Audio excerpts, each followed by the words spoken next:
जय श्री कृष्ण। राधे राधे। मित्रों, बीजा श्लोकनी अंदर भगवाने क्षेत्रज्ञ विशेनी वात करता वात एवी करी कि हे भरतवंशीओमां श्रेष्ठ अर्जुन, तू दरेक क्षेत्रनी अंदर मने तू क्षेत्रज्ञ तरीके जाण। माम विद्धि क्षेत्रज्ञ, मने तू क्षेत्रज्ञ जाण। अने क्षेत्रज्ञयोः यत् ज्ञानम क्षेत्रज्ञयोः ज्ञानम यत् तत् ज्ञानम मतम मम। जे आ क्षेत्र अने क्षेत्रज्ञ विशेનું જ્ઞાન છે તે જ સાચું જ્ઞાન છે। मतम मम એવું મારું માનવું છે, એવો મારો મત છે। અને હવે ભગવાન અર્જુનને કહે છે હું તને ટૂંકમાં સમજાવું, પણ હું તને ટૂંકમાં કઈ કઈ બાબત સમજાવું એ ત્રીજા શ્લોકમાં ભગવાન વાત કરે છે કે તત ક્ષેત્રમ યત ચ યાદૃકશ્ચ યત વિકારી યતઃ ચ યત સ ચ યહ યત પ્રભાવઃ ચ તત સમાસેન મે શૃણુ। તે મારી પાસેથી સમાસેન ટૂંકમાં સંક્ષેપમાં મારી પાસેથી સાંભળ, એવું ભગવાન કહે છે। પણ શું તારે સંક્ષેપમાં સાંભળવાનું છે? તો કે તત ક્ષેત્રમ, ભગવાને બીજા શ્લોકમાં એવું કીધું ને કે ક્ષેત્રજ્ઞ વિશેનું જે જ્ઞાન છે તે જ સાચું જ્ઞાન છે। માટે તારે આ જ્ઞાન મારી દ્રષ્ટિએ તારે લેવું જોઈએ। જો તારે સંસારમાંથી બહાર નીકળવું હોય, તારે દાદા મામા માસાએ આમાંથી બહાર નીકળવું હોય તો તને આ ક્ષેત્રજ્ઞ વિશેનું જ્ઞાન હોવું જોઈએ। તત ક્ષેત્ર, તે ક્ષેત્ર છે, યત ચ, જે છે, તે ક્ષેત્ર છે, યત ચ, જે છે। પછી યત યાદૃકમ, યાદૃકશ્ચ, અને જેવું છે, યાદૃકશ્ચ અને જેવું છે, યત વિકારી, તથા જે વિકારોથી યુક્ત છે, યતઃ ચ યત, અને જે કારણથી તે છે, એટલે કે જે કારણથી તે પેદા થયું છે, ચ તથા સ એટલે તે એટલે કોણ? તો કે ક્ષેત્રજ્ઞ, જે આ ક્ષેત્રને જાણનાર છે તે, જે ક્ષેત્રજ્ઞ એટલે કે જીવાત્મા। તો કે યસ સ ચ યહ યત પ્રભાવ, અને જે પ્રભાવ વાળો છે, ચ યત પ્રભાવ, ક્ષેત્રજ્ઞ જે છે, જે ક્ષેત્રજ્ઞ છે અને જે પ્રભાવ વાળો છે, તત્ સમાસેન મે શૃણુ, તે સઘળું સંક્ષેપમાં મેં શૃણુ, મારી પાસેથી તું સાંભળ। ભગવાનને બીજા શ્લોકમાં એવું કીધું કે સર્વ ક્ષેત્રેષુ મામ વિદ્ધિ ક્ષેત્રજ્ઞ, તું બધા ક્ષેત્રોમાં મને ક્ષેત્રજ્ઞ જાણ। અને પછી એવી વાત કરી કે ક્ષેત્રજ્ઞયો જ્ઞાનમ, ક્ષેત્રજ્ઞ વિશેનું જે જ્ઞાન છે, યત તત્ જ્ઞાનમ મતમ મમ, મારી દ્રષ્ટિએ તે જ જ્ઞાન સર્વશ્રેષ્ઠ છે। અને હવે ભગવાન આ ક્ષેત્રજ્ઞના જ્ઞાન વિશેની વાત કરે છે। તત્ ક્ષેત્રમ, અહીંયા તત્ શબ્દ આપ્યો છે। હવે પહેલા કહેલો વિષય અને દૂરપણું, આ બે બતાવવા માટે ભગવાને અહીંયા તત્ શબ્દનો પ્રયોગ કર્યો છે, કેમ કે બંનેને લાગુ પડે છે। તત્ એટલે તે, હવે તે એટલે કોણ? તો કે પહેલા કીધેલો વિષય, જે મેં આગળના શ્લોકમાં વાત કરી તે તત્ ક્ષેત્રમ, તે ક્ષેત્ર છે। એટલે પહેલા શ્લોકમાં જે મેં ઈદમથી કીધું હતું કે ઈદમ શરીરમ કૌંતેય ક્ષેત્રમ ઇતિ અવિધીયતે, હે કુંતી પુત્ર, આ શરીરને ક્ષેત્ર કહેવાય છે। એમાં મેં જેમના માટે ઈદમ શબ્દ વાપર્યો હતો એમના માટે ભગવાને અહીંયા તત્ શબ્દ વાપર્યો છે। તત્ ક્ષેત્રમ ઈદમ, તે જ અહીં। પછી તત્ એટલે બીજા અર્થમાં દૂરપણું બતાવવા માટે છે। તત્ એટલે તે, જો હું આ એટલે નજીક છે અને તે એટલે દૂર છે। કોઈ દૂર હોય ને તો આપણે તે કહીએ છીએ, તે જાય છે, આ જાય છે અને હું જાઉં છું, એમાં તે છે એ દૂર છે। એટલે દૂરપણું, ક્ષેત્ર છે ને બધા કાળમાં, બધા સ્થળમાં, અને પ્રતિ ક્ષણે છે ને એ અભાવ છે, અભાવ તરફ સરકી રહ્યો છે, એટલે દૂર જઈ રહ્યો છે। એટલે એમને દૂર બતાવવા પડે, દૂરપણું બતાવવા માટે તત્ શબ્દનો ઉપયોગ થયો છે। હવે અહીં ભગવાન શું કરે છે, ટૂંકમાં સમજાવવાનું કહે છે. અર્જુનને કહે છે હું તને જે વાત કરું છું એ ટૂંકમાં કહેવાનું છું. ટૂંકમાં શું કહેવાનું છું? તો કે યત ચ, જે છે એટલે જે છે, તો કે તત ક્ષેત્રમ યત ચ, તે ક્ષેત્ર જે છે. ક્ષેત્ર એટલે કોણ? તો કે શરીર. તો કે તે શરીર જે છે એટલે કે એ શરીર એટલે કે ક્ષેત્રનું જે સ્વરૂપ છે ને એ સ્વરૂપ હું તને કહીશ. ક્ષેત્રનું તને એક તો હું શું વાત કરીશ? તો કે ક્ષેત્રનું સ્વરૂપ.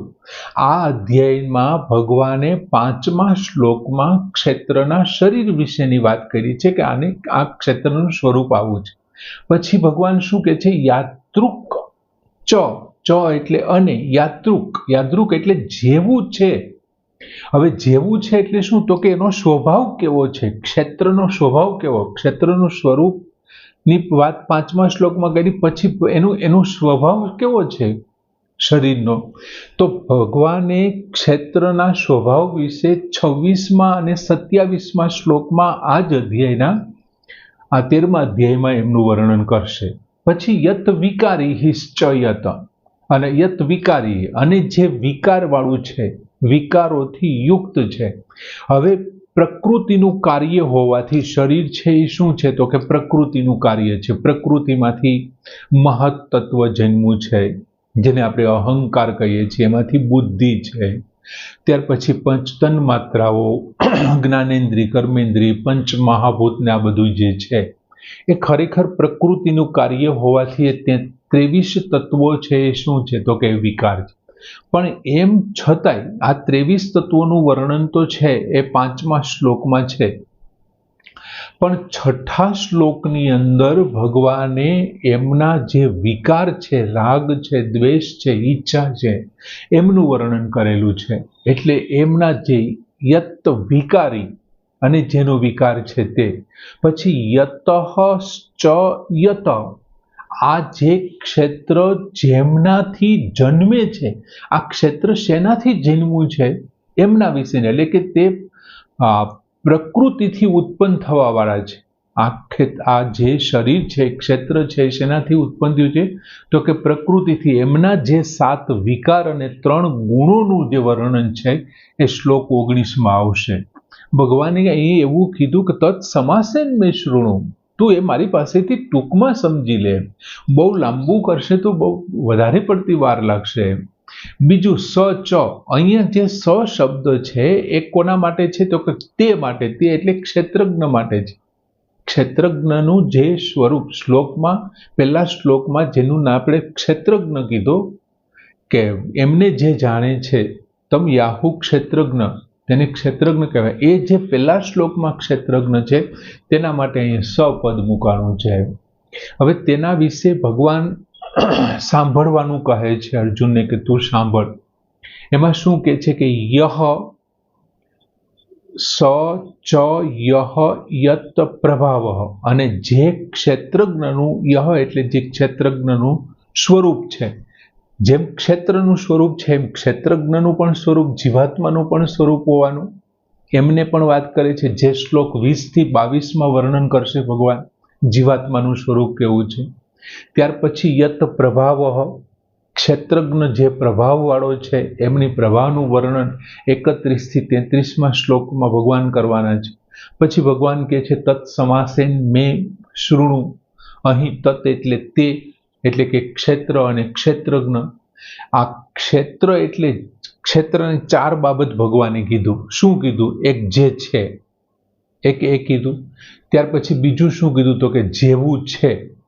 ત્રીજું શું કીધું? ક્ષેત્રના વિકારોની વાત કરી. અને ચોથું એ જેનાથી પેદા થયું છે એ પ્રકૃતિની વાત કરી. જે છે, જેવું છે, તેમના વિકારો અને જેમાંથી પેદા થયા છે, એવી 4 બાબતોનું વર્ણન આ અધ્યાયમાં ભગવાન કરવાના છે. પછી ક્ષેત્રજ્ઞની 2 બાબતો, એક જે છે એટલે કે એમનું જે સ્વરૂપ છે તે, અને બીજું એમનો જે પ્રભાવ વાળો છે તે પ્રભાવ, એમની બાબતમાં સંક્ષેપમાં ભગવાન વાત કરવાના છે ક્ષેત્રજ્ઞની. એટલે ક્ષેત્રની 4 બાબત, એક જે છે, જેવું છે, વિકાર અને જેમાંથી ઉત્પન્ન થયું છે તે. ક્ષેત્રજ્ઞ એટલે જીવાત્માની બે બાબત, જે છે એટલે કે એનું સ્વરૂપ અને એમના પ્રભાવ વિશેની વાત કરે. હવે તો આપણને અહીંયા એવો ઘણા લોકોને એવો પ્રશ્ન થાય કે તો પછી આ જે ક્ષેત્ર છે એટલે કે આ શરીર છે એની ચાર બાબત છે, તો એમાં પ્રભાવનું વર્ણન શું કામ ન કર્યું? અને ક્ષેત્રજ્ઞ છે એમની બે જ બાબત ભગવાને લીધી, તો પછી એમાં એમના સ્વરૂપ અને પ્રભાવ બે બાબત, તો પછી એમના વિકારની ઉત્પત્તિ કેમ નહીં, એમાં વિકારની વર્ણન કેમ ન કર્યું હોય ભગવાને? તો કે ક્ષેત્ર કેવું છે તો કે પ્રત્યેક ક્ષણે બદલી રહ્યું છે. તમે એક વખત જે શરીરને જોવો છો બીજા વખત તમે એ જ શરીરને નહીં જોઈ શકો, પ્રત્યેક ક્ષણે બદલી રહ્યું છે. હવે જે પ્રત્યેક ક્ષણે બદલે છે એનો પ્રભાવ શું હોય? જે દરેક ક્ષણે બદલી રહ્યું છે એનો પ્રભાવ જ શું હોય, તેનું વર્ણન શું કરવાનું એમ? બીજું, પ્રકૃતિસ્થ જે વ્યક્તિઓ છે, જે પ્રકૃતિને આધારે બેઠેલા છે, એવા વ્યક્તિઓ શરીર કરતા તો ધન સંપત્તિ, ગાડી, બંગલા, કારખાના એ બધાને પ્રભાવ ગણે છે, વધારે મહત્વ આપે છે. એટલે આમનો તો ક્ષેત્રનો તો કઈ પ્રભાવ જ નથી. બીજું, જે ક્ષેત્રજ્ઞ છે તે ઉત્પત્તિ અને વિનાશ રહિત છે. એટલે કે જીવાત્મા છે એ આપણે બીજા અધ્યાયથી જોતા આવીએ છીએ કે એમની ઉત્પત્તિ નથી થઈ અને એમનો વિનાશ પણ નથી થતો. નૈનમ છિંદતી શસ્ત્રાણી, બીજા અધ્યાયમાં ભગવાને કીધું હતું. નૈનમ દહતિ પાવક. એ આવો જે આ આત્મા છે ઉત્પત્તિ વિનાશ રહિત છે. તો જે ઉત્પત્તિ વિનાશ રહિત છે તેથી એના સ્વભાવનું વર્ણન ન થઈ શકે, કેમ કે ઉત્પત્તિ વિનાશ તો એનામાં છે જ નહીં. બીજું, એ નિર્વિકાર છે. જો નિર્વિકાર છે તેથી એમનામાં દ્વેષ વગેરે એવા કોઈ વિકારો પેદા નથી થતા, અને વિકાર પેદા નથી થતા તો એનું વર્ણન કેવી રીતે થઈ શકે? એ તો વિકાર રહિત છે, નિર્વિકાર. ભગવાને બીજી વાત કરી કે સમાસેન મેં શૃણુ, તું મારી પાસેથી ટૂંકમાં સાંભળ. જો બહુ લાંબી વાત કરશું ને તો ભક્તિ કરવાનો ટાઈમ નહીં રહે. તારે જેટલું જરૂર છે એટલું તું ટૂંકમાં સાંભળ અને ભક્તિમાં વધારે ધ્યાન દે. આ સાંભળવામાં ખોટો સમય પસાર ન કરાય.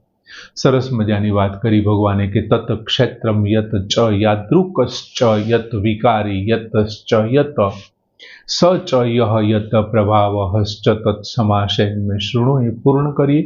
જય શ્રી કૃષ્ણ.